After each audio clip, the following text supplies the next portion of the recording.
नमस्कार। चलिए आज गहराई से समझते हैं भारत के 2026 के बजट को। देखेंगे कि इसके जो बड़े बड़े ऐलान हुए हैं उनका देश के लिए आखिर मतलब क्या है।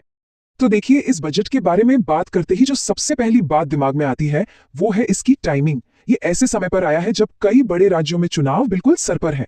तो सवाल उठना तो लाजमी हो जाता है कि क्या इसकी घोषणाएं आने वाले चुनावों को ध्यान में रखकर की गई हैं। और ये कार्टून देखिए इसी बात को कितने मजेदार तरीके से दिखाता है। जो आम लोगों में एक सोच है ना, ये उसी को पकड़ता है। यहाँ एक इलेक्शन एक्सप्रेस है जो वादों की पटरियों पर दौड़ रही है। मतलब साफ है, ये इशारा कर रहा है कि बजट का राजनीतिक माहौल क्या है। चलिए तो देखते हैं कि आज हम इस बजट को कैसे समझने वाले हैं। सबसे पहले हम इसकी बड़ी तस्वीर देखेंगे, फिर बात करेंगे राष्ट्र निर्माण की। उसके बाद अर्थव्यवस्था में क्या बदलाव आए हैं और लोगों के लिए इसमें क्या है उस पर नजर डालेंगे।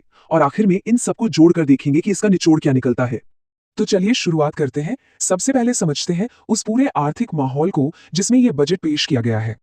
अच्छा, तो इस बजट की जो सबसे खास बात है वो ये है कि इसमें कोई बहुत बड़े चौंकाने वाले बदलाव नहीं है। मतलब आम लोगों के लिए टैक्स में कोई बड़ा फेरबदल नहीं किया गया।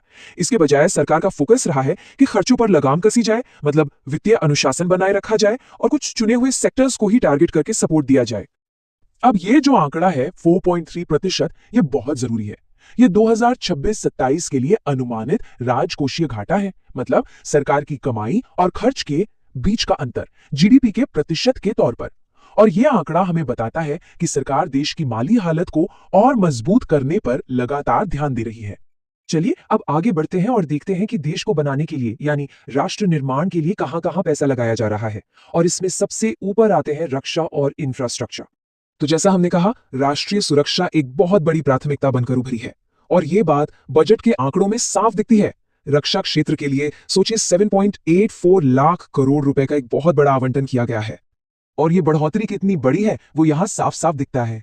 पिछले साल बजट था 6.81 लाख करोड़ और इस साल ये बढ़कर हो गया 7.84 लाख करोड़, यानी सीधा सीधा 15.5% का इजाफा। ये वाकई में एक बड़ा जंप है।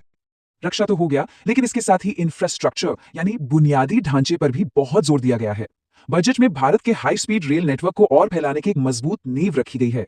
इसके लिए 7 नए कॉरिडोर बनाने का प्रस्ताव है, जिसमें मुंबई पुणे और दिल्ली वाराणसी जैसे बहुत ही अहम रूट भी शामिल हैं। ठीक है, तो अब आते हैं अर्थव्यवस्था पर। देखते हैं कि इकोनॉमी को रफ्तार देने के लिए कौन से कदम उठाए गए हैं, खासतौर पर टैक्स, ड्यूटी और इंडस्ट्री को सपोर्ट देने के मामले में। यहाँ टैक्स भरने वालों के लिए एक अच्छी खबर है, एक राहत की बात है। अगर किसी को अपना टैक्स रिटर्न रिवाइज करना है यानी उसमें कुछ बदलाव करना है तो उसकी आखिरी तारीख पहले 31 दिसंबर होती थी, अब उसे बढ़ाकर 31 मार्च कर दिया गया है। इससे जाहिर है लोगों को थोड़ा और समय और सहूलियत मिलेगी। कस्टम ड्यूटी में भी कुछ बहुत जरूरी बदलाव किए गए हैं और इनके पीछे मकसद ये है कि कुछ जरूरी चीजें सस्ती हों और देश में ही मैन्युफैक्चरिंग को बढ़ावा मिले। जैसे एक बहुत ही बड़ा कदम है, कैंसर के इलाज में काम आने वाली 17 खास दवाओं पर जो इंपोर्ट ड्यूटी लगती थी उसे अब पूरी तरह से खत्म कर दिया गया है। सिर्फ ड्यूटी ही नहीं बल्कि लोकल इंडस्ट्रीज को मजबूत करने पर भी पूरा ध्यान है। जैसे कि हथकरघा बुनकरों के लिए राष्ट्रीय फाइबर योजना लाई गई है। बड़े बड़े टेक्सटाइल पार्क बनाए जाएंगे। टूरिज्म को बढ़ावा देने के लिए 10,000 टूरिस्ट गाइड ट्रेन किए जाएंगे। और तो और नारियल उत्पादन में भारत को लीडर बनाने के लिए भी एक नई स्कीम है। चलिए, इकोनॉमी की बात हो गई, अब उन योजनाओं पर आते हैं जिनका सीधा असर आम लोगों की जिंदगी पर पड़ता है। मतलब हेल्थ, एजुकेशन और सोशल एम्पावरमेंट। हेल्थ सेक्टर में एक दिलचस्प बात देखने को मिल रही है। यहाँ पारंपरिक और मॉडर्न दोनों तरीकों को साथ लेकर चलने की कोशिश है। एक तरफ तो 3 नए आयुर्वेदिक एम्स बनाने की बात है, वहीं दूसरी तरफ भारत को बायोफार्मा मैन्युफैक्चरिंग का एक ग्लोबल हब बनाने का बड़ा लक्ष्य भी रखा गया है। और हाँ, हीमोफीलिया जैसी जो दुर्लभ बीमारियां हैं उनकी इंपोर्टेड दवाएं भी सस्ती होंगी। अब आते हैं देश के युवाओं पर। उनके लिए एजुकेशन और स्किल डेवलपमेंट पर भी खास फोकस है। खासकर लड़कियों की पढ़ाई को आगे बढ़ाने के लिए 800 जिलों में गर्ल्स हॉस्टल बनाए जाएंगे और स्टेम यानी साइंस और टेक्नोलॉजी वाली पढ़ाई पर खास जोर दिया जाएगा। और इन सबका मकसद है कि जमीनी स्तर पर लोगों को आर्थिक रूप से आत्मनिर्भर बनाया जाए। इसी सोच के साथ कुछ योजनाएं हैं, जैसे महिलाओं के सेल्फ हेल्प ग्रुप्स के लिए शी मार्ट्स बनाए जाएंगे। गांव में आमदनी बढ़ाने के लिए पशुपालन में नए मौके पैदा किए जाएंगे और मछली पालन को बढ़ावा देने के लिए 500 नए तालाब भी बनेंगे। तो इतनी सारी घोषणाएं, इतने सारे आंकड़े, इन सबको अगर एक साथ जोड़कर देखें तो आखिर इस बजट का निचोड़ क्या है। देखिए, कुल मिलाकर यह बजट एक तरह का बैलेंसिंग एक्ट है।